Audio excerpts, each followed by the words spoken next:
A very good evening to everybody watching. Thank you for joining us tonight on the agenda. My name is Toibon Jabela. Tonight on the platform we are joined by Dr. Ben Mulongeni. He is a political and social commentator, as well as Dimbulukeni Nauyoma, who is a youth leader, a youth activist. We are here to talk about national affairs as reported in recent weeks and days in the local press. Thank you very much, gentlemen. Doc, it's good to have you back on the platform.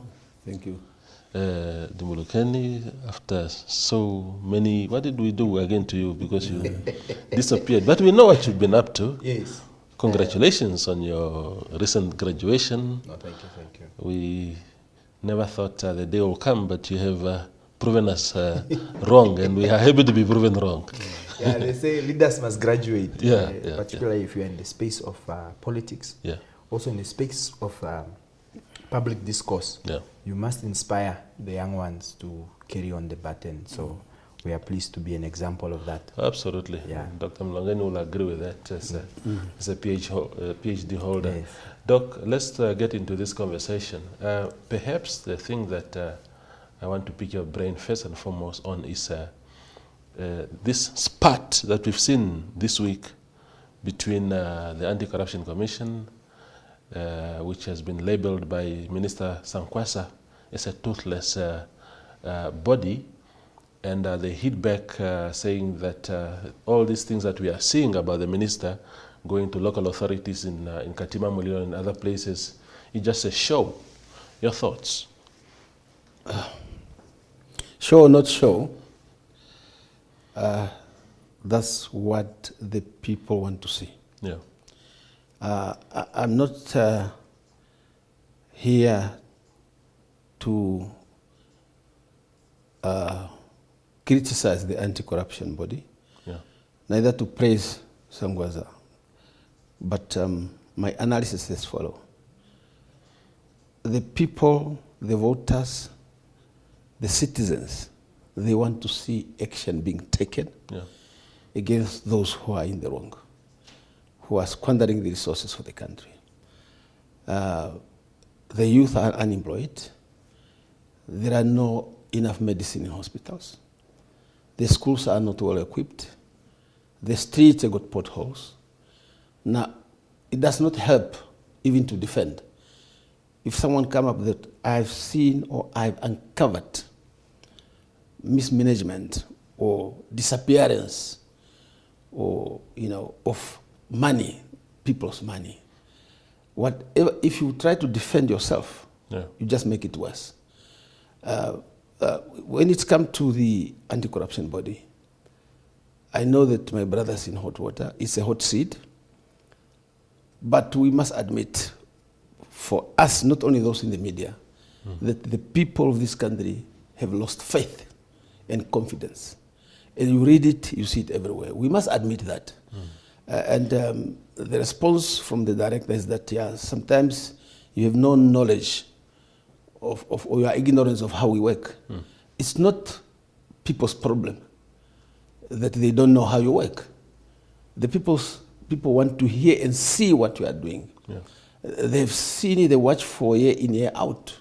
Reading disappearance of funds, corruption here, corruption there. And I don't agree with the school of thought to say that showing action in public is not a solution. It is for me. If you are elected in public, we want to see you acting in public. We want to see that what you are doing, then we can believe you. Then we know, yes, we elected you and you are taking action. So now there is this, the response and the reaction from the body, the anti-corruption body, I don't think it does them good. Because if you react now trying to fire back and hit back, implying that maybe you are also corrupt, and you do it in the last hour of the accusation. Let me give you this scenario. I got 3 examples. Look, I've been covering you because you knew he was doing things. I've been covering you guys, as I always do. Now you are misbehaving. I'll expose you now. If you are misbehaving, I'll punish you. Yeah.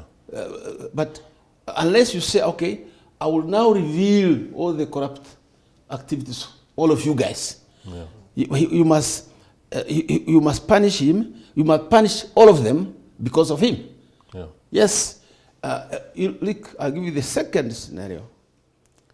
If you were benefiting from the proceeds of the robberies and gangsters' activities, and then later we appoint you as a policeman, a senior policeman, and you start arresting some gangs and some of those who benefit, yeah.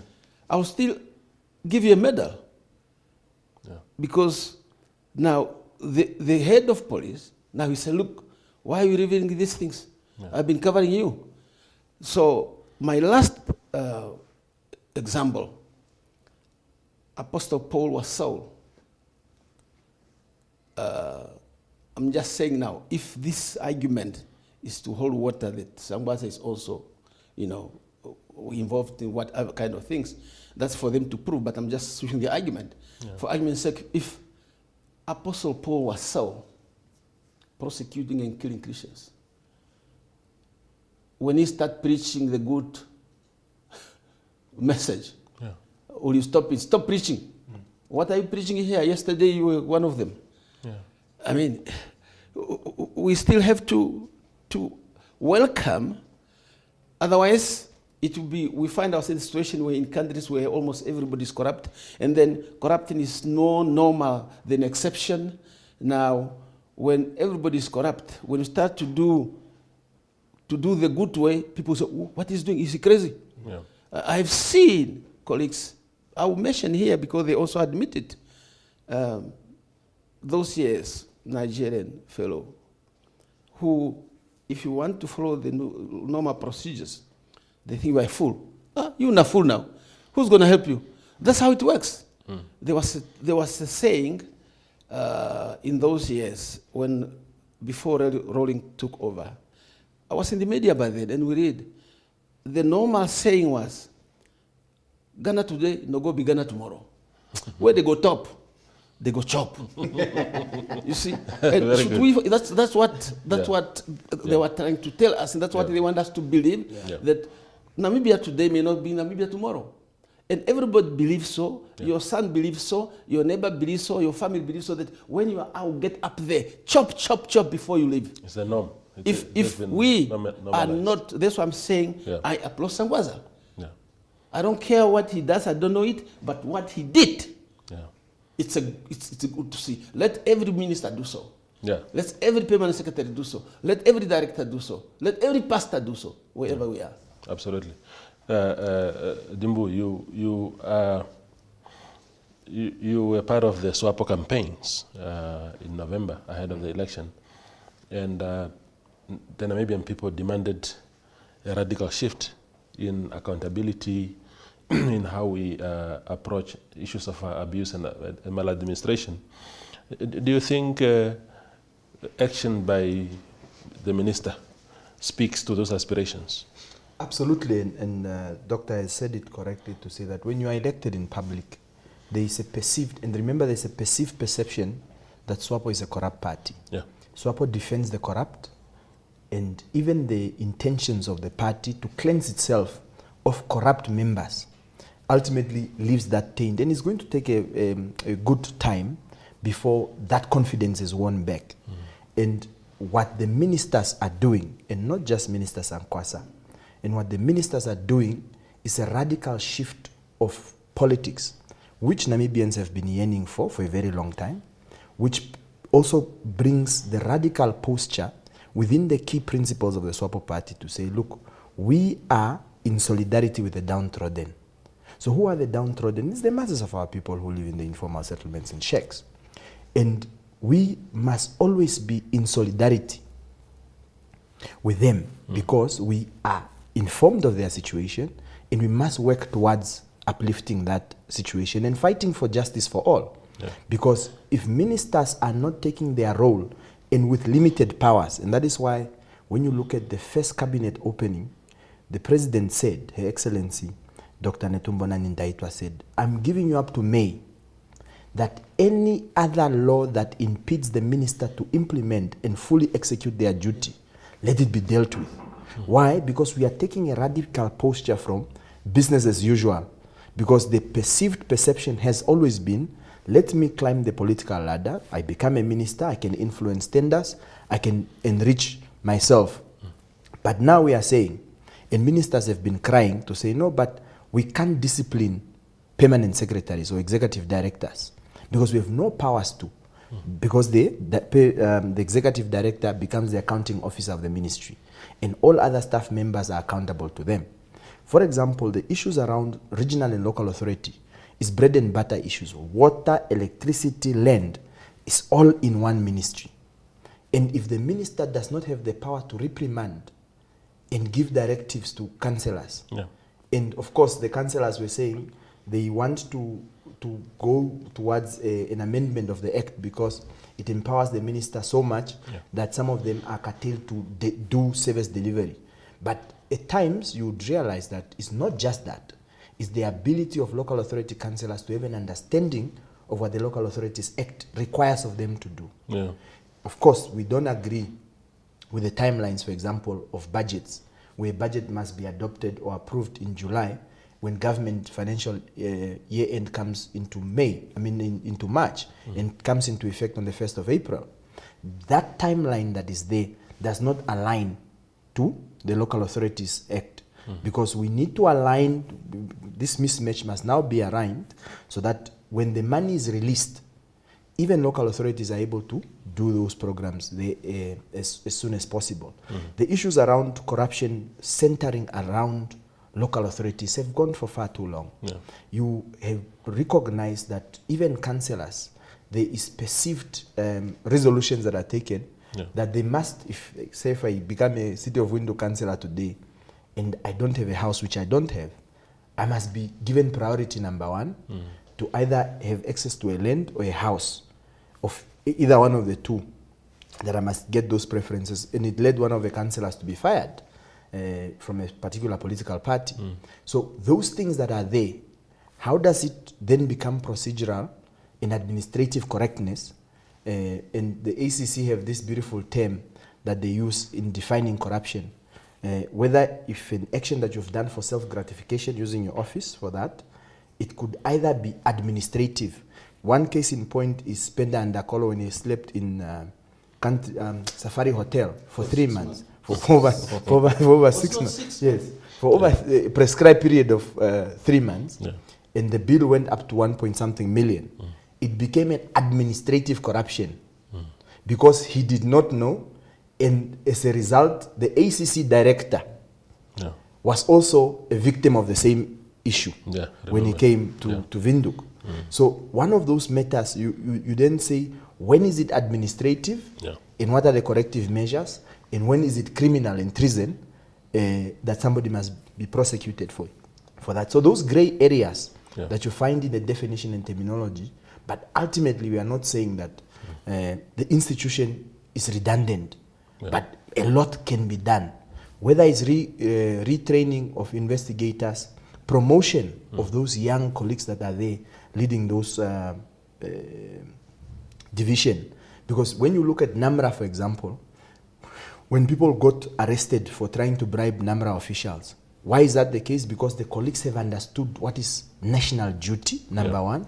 Two, they are well paid so that they cannot be tempted to bribes. So some of these administrative issues are some of those things that we need to deal with to ensure that we equip that institution. I want to come back and preach to the politics. One of the chronic diseases is that a comrade is never wrong. I want to raise this one because that's the biggest problem. When somebody is trying to do his job, then the interference from politics. People who are, some are not even in position of government. They want to control and say, hey, what are you doing? There's a saying we read that Sangwa's action will expose the party and leading to lose seats. I don't think so. And that's the biggest problem we have. That's actually wrong narrative and the wrong understanding. if all of us, if you let Sangbaza, the only one, do it, then he expose, and then we, turn with the black sheep, or only a few ministers. If all of us do it, then I believe you gain back the seat you are afraid to lose. Because people start believing you that, look, they know that something is being done. Why do people believe that Jesus is there? Well, they haven't seen it, they were just told he's there. Whatever is going wrong with them, no, pray to God, but I never seen God actually rescuing anything, practically. But why can't they believe in SWAPO leadership to correct all the wrongs immediately? It only happens when everybody starts acting like Sangbaza. Does it help really to cover the debt in your room? It will get rotten because you don't want people to see the debt, whatever that means. It will get rotten with time and start smelling. Even the neighbors will not visit you anymore. Meaning, members will actually leave the party. Because they are not allowed to talk. Ministers are not allowed to talk, to take action. And as I said earlier, people simply quietly desert you, like they desert you because you are smelling, because you are not telling us that you have got the wound under your pants. You smell and then everybody else goes. You don't even go to the doctor. You are in denial. That's actually...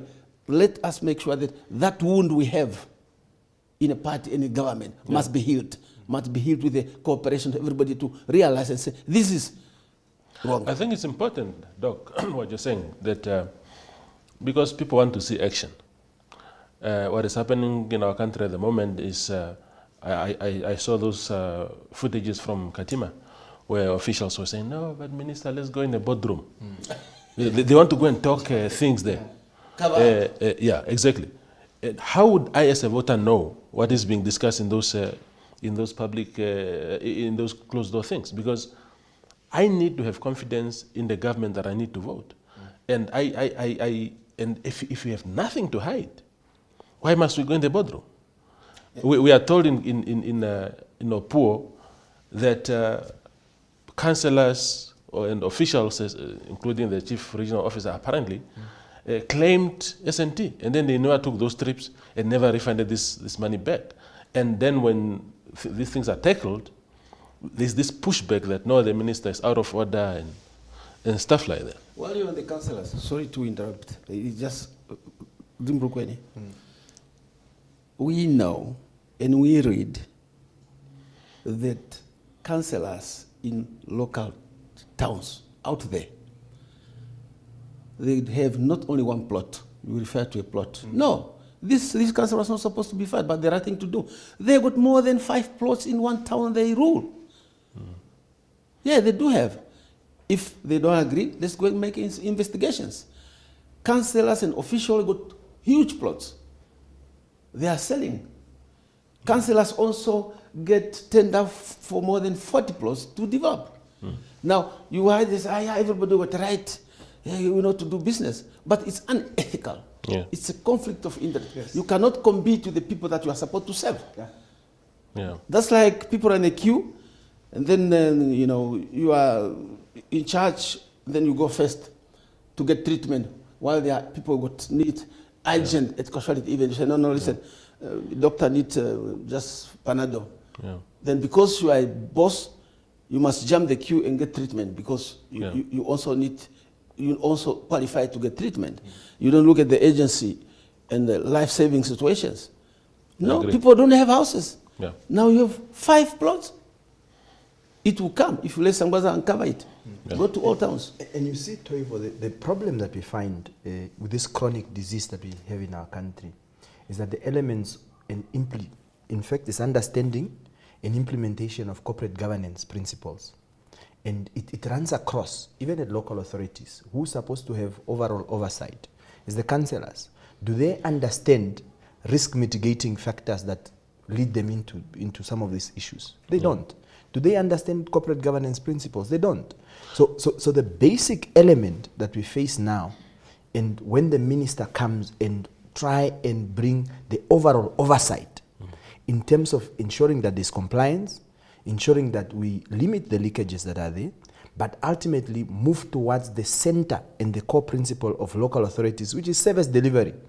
Another example would have been the colleagues from Angwena who traveled all the way, just to have a refresher course. And how do you justify some of those elements? You know, there are towns that are closer.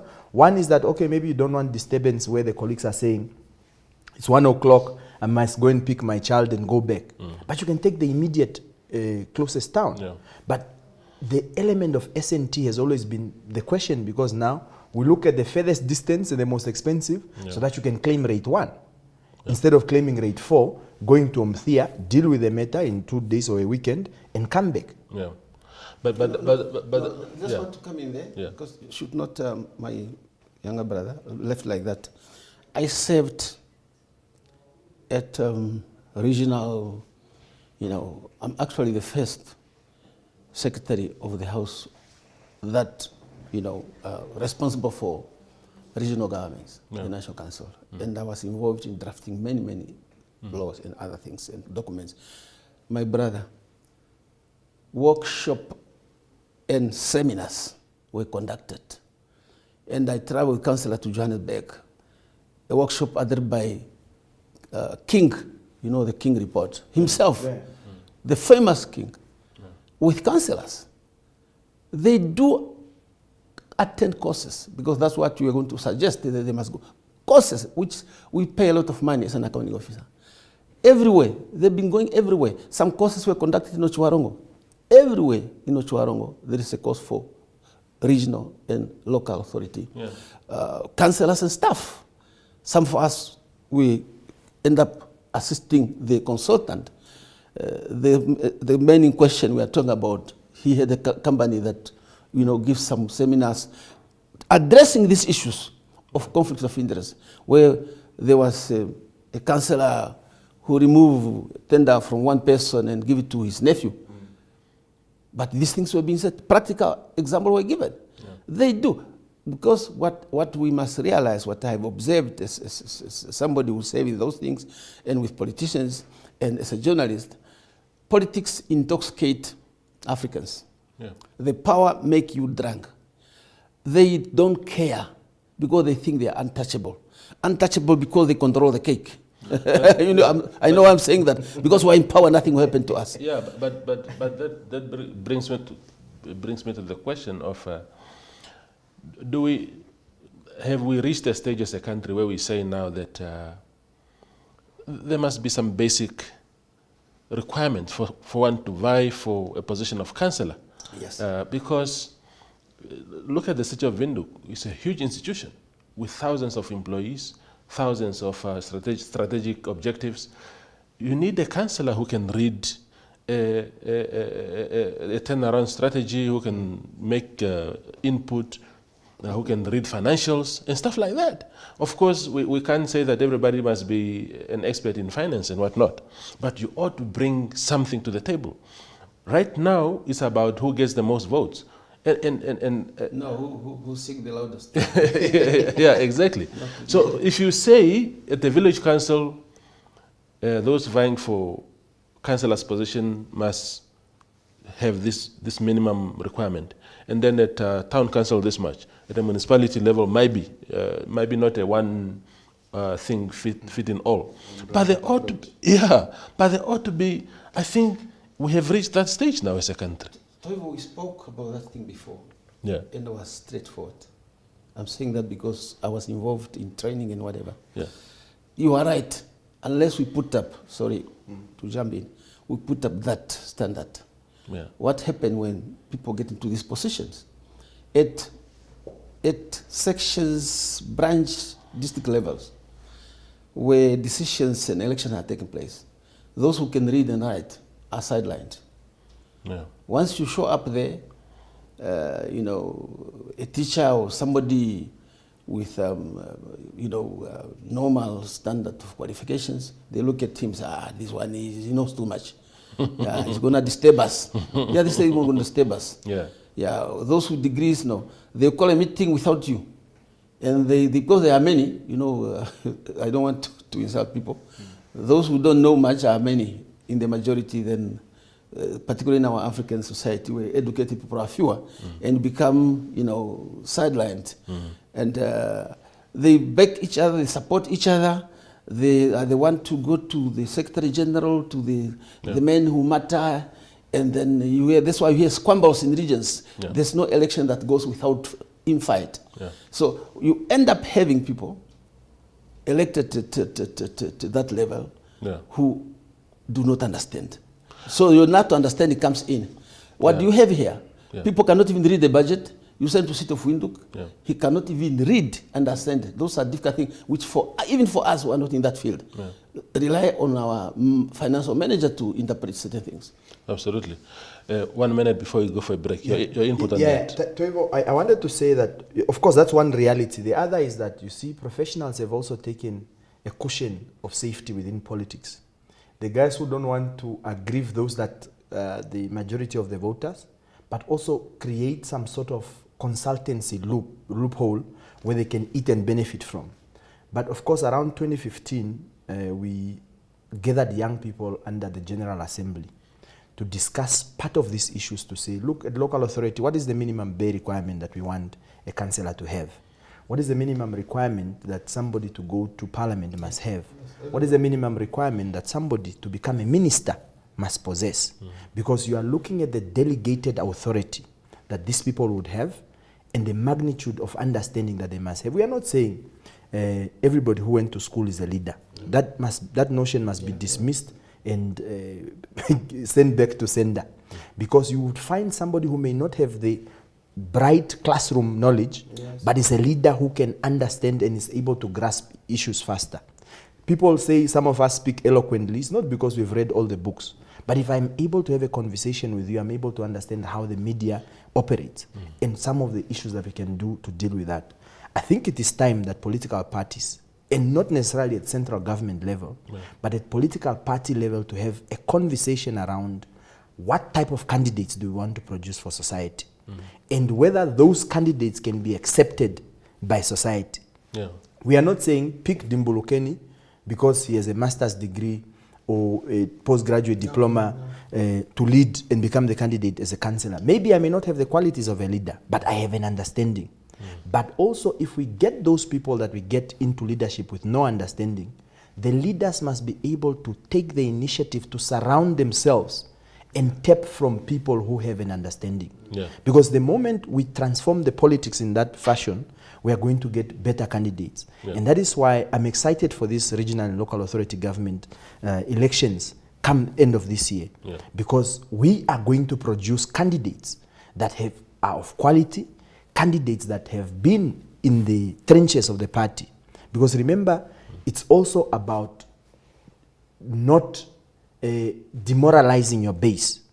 Because if I take Toivo, who has been to Windhoek, and come back to become the councillor for Kalongo, we would have a problem with the colleagues who have been working the ground in Okalongo. So we must make sure that those candidates that are in Okalongo and those that we want them to take over, we must sharpen them now. And we empower them with courses so that when they take over, they have a basic competent understanding of how those offices work. Absolutely. We go for a break and then return with Dr. Ben Mulongeni and Dimbulukeni Nauyoma. Taking flight has never been easier.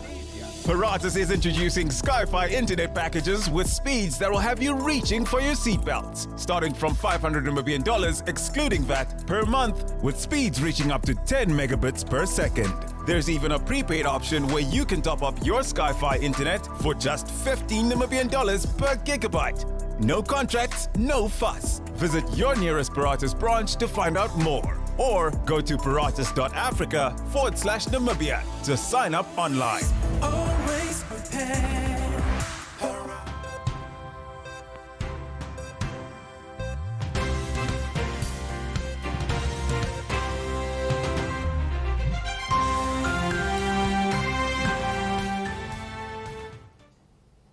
The show continues, the conversation continues on the agenda.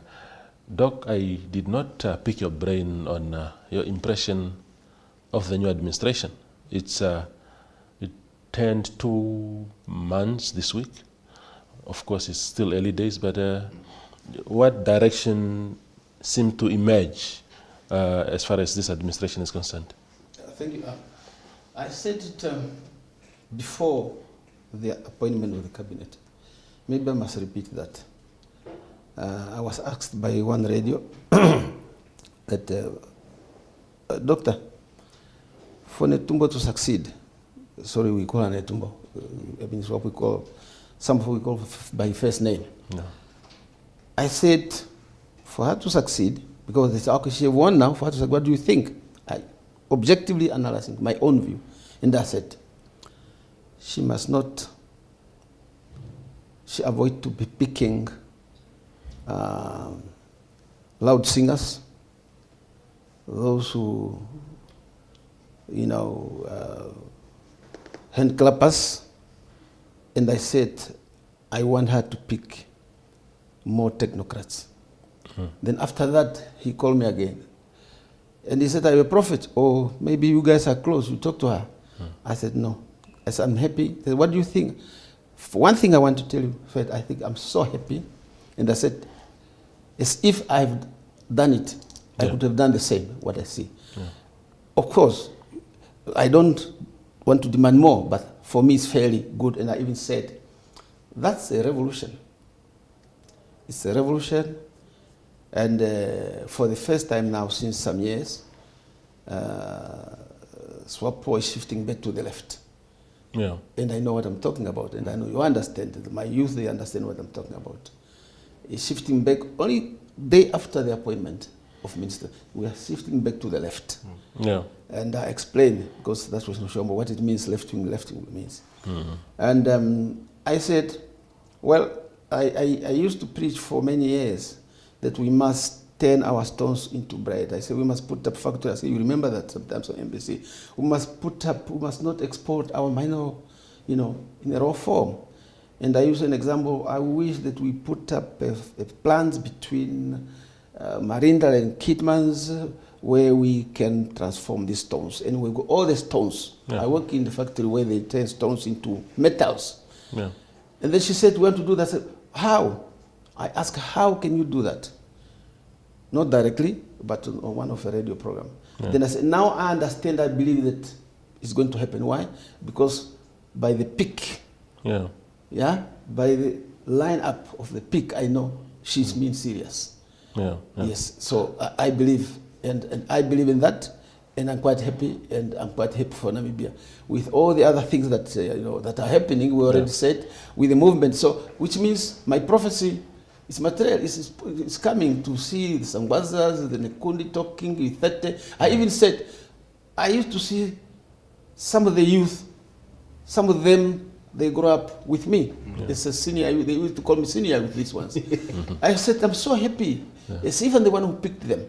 I just to make a point so that it's understood what I mean. And then I said, some of the youth, they used to say, we are tired. I said, I want her to pick people who are tired. People who are tired of the situation of the neoliberal.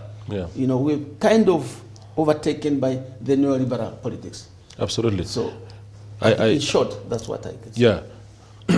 Doc spoke about the left leanings. I've written an editorial, I think, maybe in early December, after the election outcome. And I said, Namibians seem to yearn for radical leftist parties now. I saw it. Because when you look at your ARs, your LPMs, those are parties that did very well. Yes. While your centralist parties like PDM, they were battered. SWAPO, for me, has been crawling into the central space. But like Doc is saying now, he feels that there's a movement back toward the left. Do you think, because Namibians just want a radical shift now, and you can't be radical without being on the left? Yes. In fact, you see, SWAPO has always been in its formation, it's a radical left movement. Yes, originally, yes. Originally, founded in 1960. And the radicalness comes from these workers who were tired of the circumstances where they found themselves. The harassment that those that were in the villages found themselves and those that were in towns, and the segregation that followed thereafter. So over time, of course, after independence, some have gotten to taste the essence of wearing a suit, getting tea at 10 o'clock, and now having a first-class flight. And they say, but is it really necessary to go the way we were going? Yeah. So as time grew, the party in itself and the caliber of leadership that took over then shifted in the particular and aligned. In fact, remember that SWAPO had always aligned itself to the left and never to the east. Yeah. I mean to the west. Yeah. So then you find the type of SWAPO leadership that aligns with the Americas. Yeah.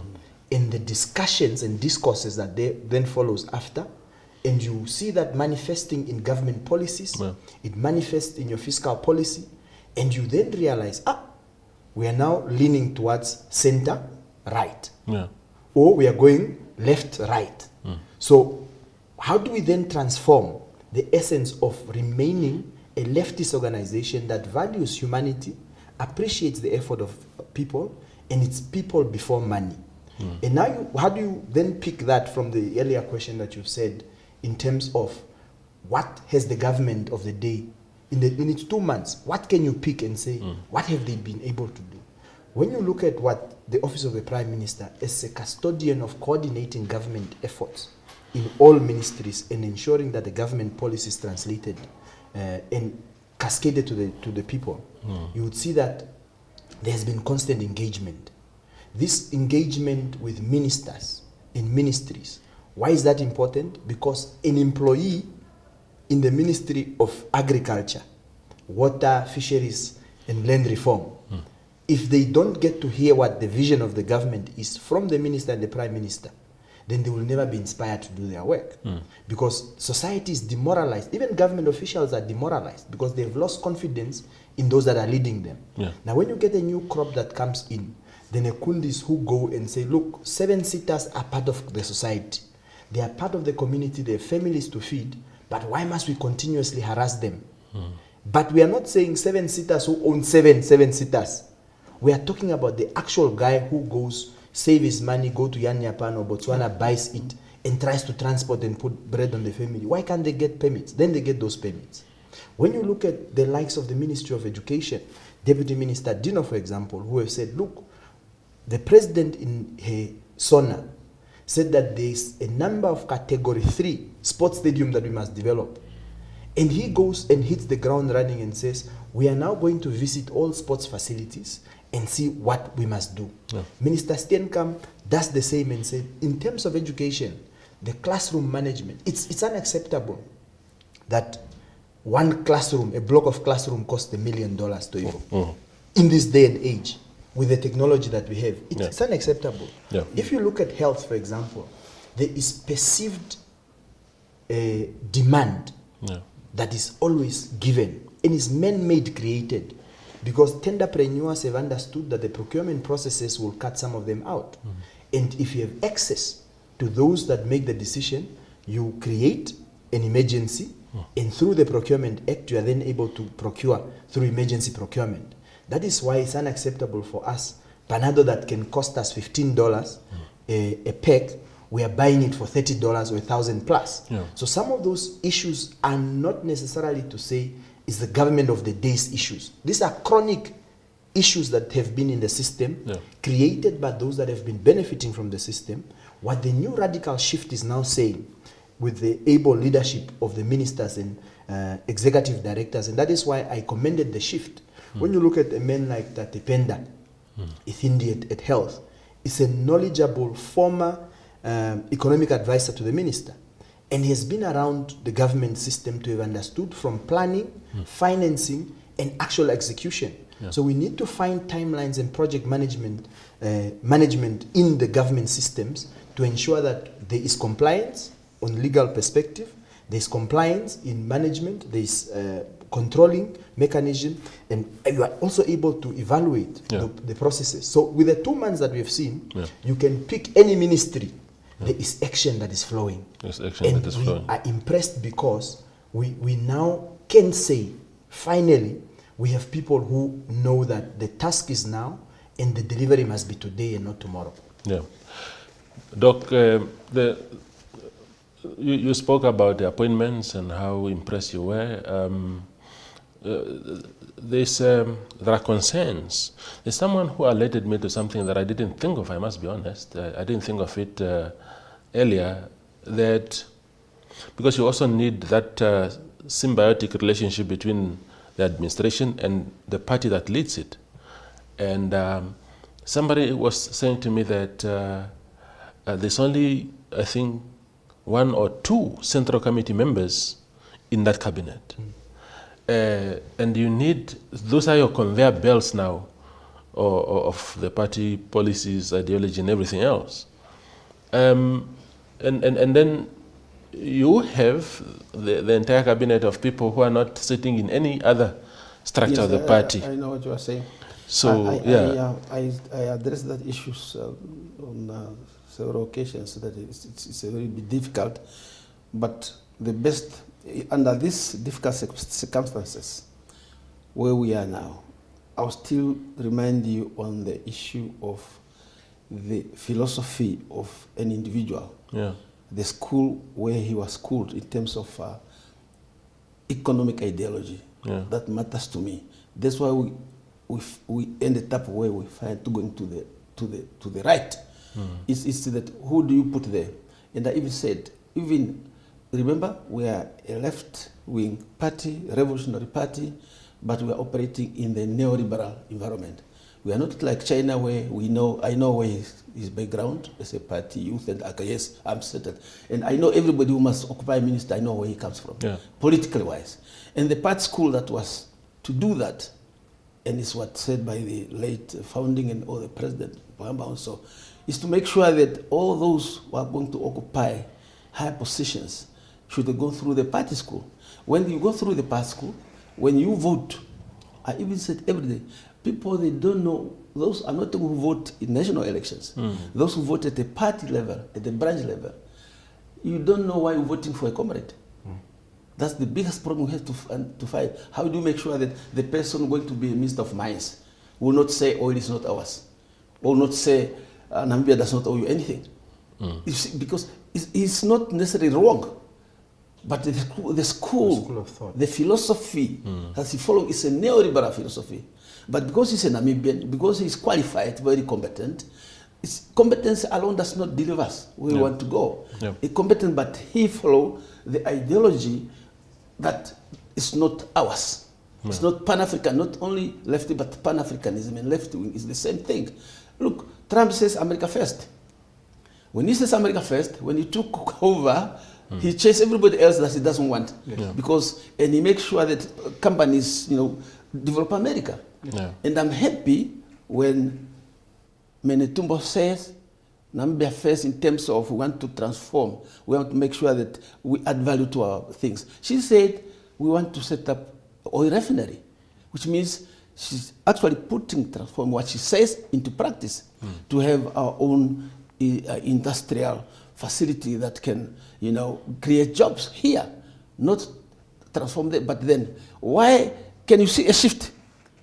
Only 1 month after election, you can only see a shift. You've been there for years.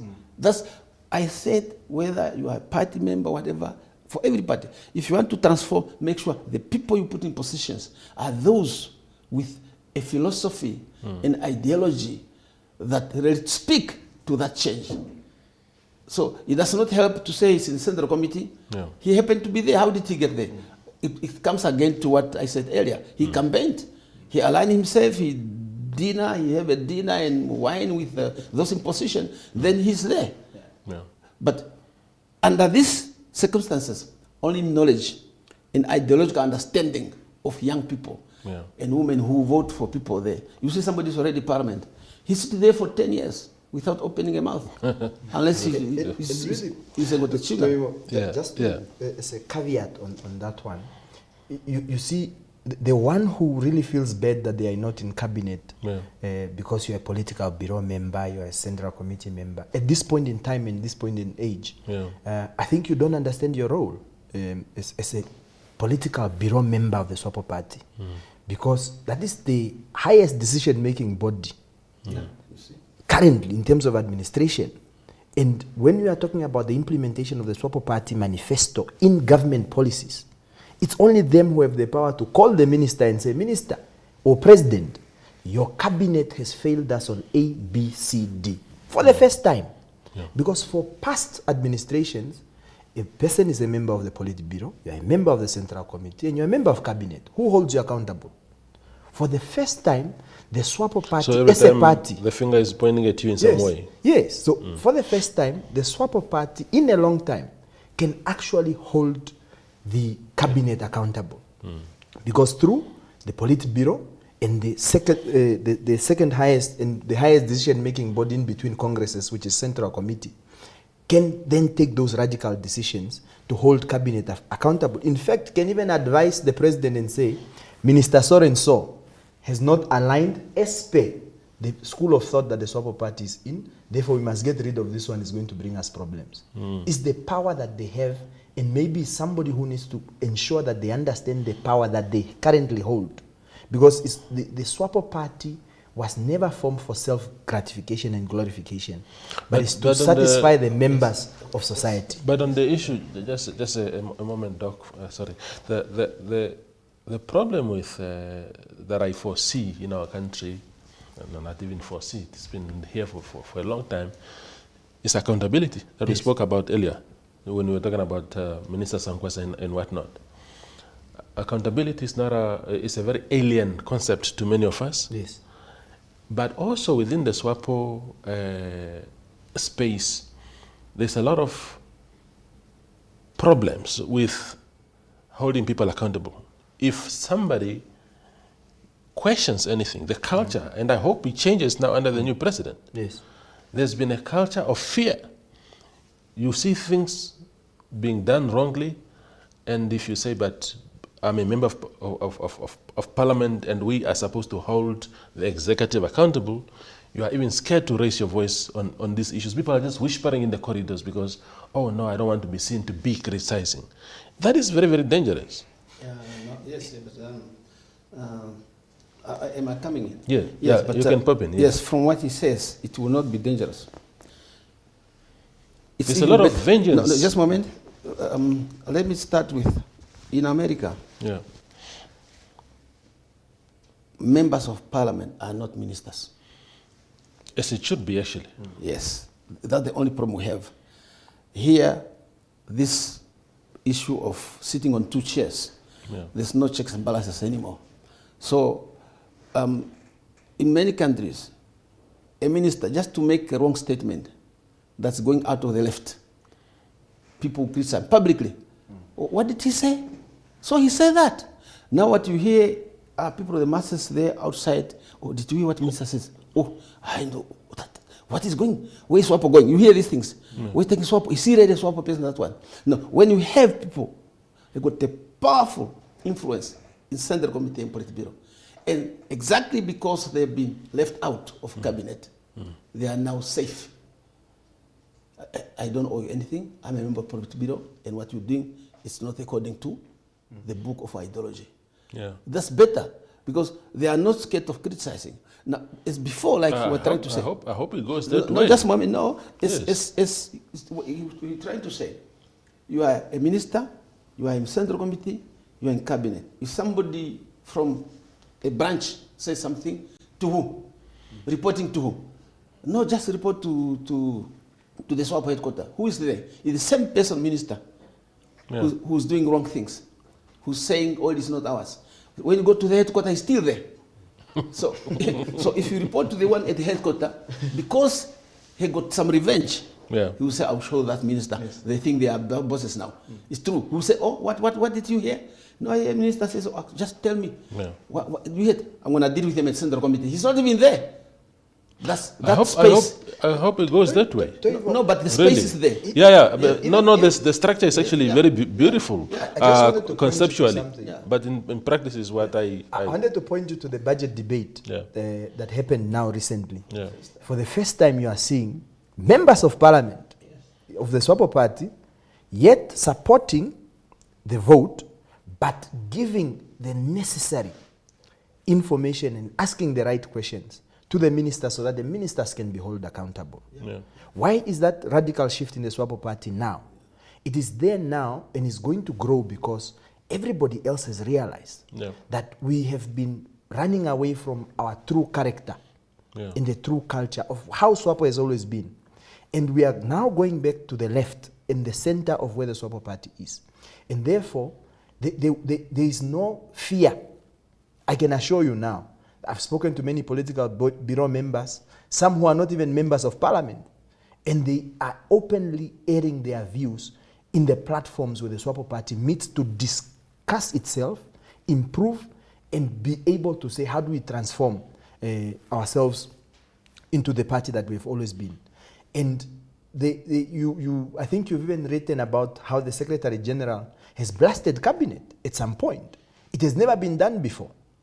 But as a chief administrator of the party, she carries the responsibility to make sure that cabinet is towing the line of the SWAPO party, because then President-elect, in her acceptance speech at Gateway Center, she said that the SWAPO party manifesto and implementation plan shall be at the table of every executive director and all government agencies. Why? Because everybody else must now align to the social contract that has been given to the SWAPO party. And anybody who goes against that has a choice to either leave willingly or be fired. So what does that translate to? If the SWAPO party fails, it means that it has not been able to put checks and balances in ensuring that everywhere in government, things are done. But at the center of it is political bureau members, central committee members, who must hold cabinet accountable, and parliamentarians who must hold the executive accountable to make sure that all these things are done. So accountability, yes, may not have been a thing that we have had, but going forward, you can see the signs, and those signs of hope. That is why you see our ministers, when they go and it's a construction site, and Minister Nekundi is saying, Chief, if the security guards are not paid in line with the labor or minimum wage, in fact, that minimum wage at the construction site is not the same like a guy who guards here at the building here, so it's a different rate. So people must be paid according to that. And if government is the one who's at fault, we must hold it accountable by making sure that we contribute towards that. You've made your point. Doc, very briefly, because we've run out of time. I just wanted to ask you whether,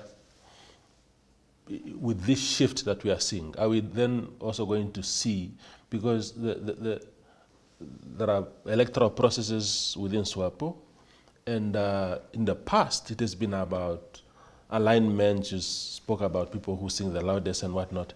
Do you think that for the first time we are going to see a situation where a president gets re-elected at the Congress or even in the national election on the basis of their government work and not just about machinations within the party? Yes, you are getting where I wanted to come in with regard to ministers.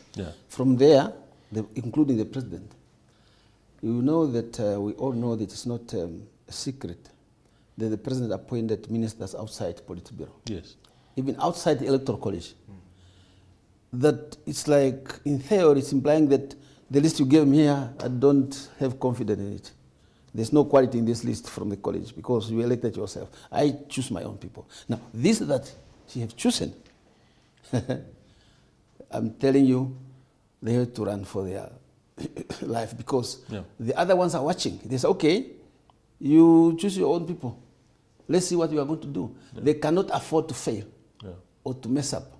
Equally, the president too, because those at politics say, okay, okay, so. Shimasheni, let's see what you're going to do with this. Let's see what you're going to do with your kindergarten. So they have to work hard and they have to be elected based on their performance. And again, with the whole parliament, this parliament is the strongest parliament I've seen, from the opposition and also from the SWAPO side. And with SWAPO shifting to the left, don't be surprised, SWAPO will go back to the winning tradition. Absolutely. Doc, thank you. Thank you for your time. Thank you, Dimbu. Toivo, just maybe in closing.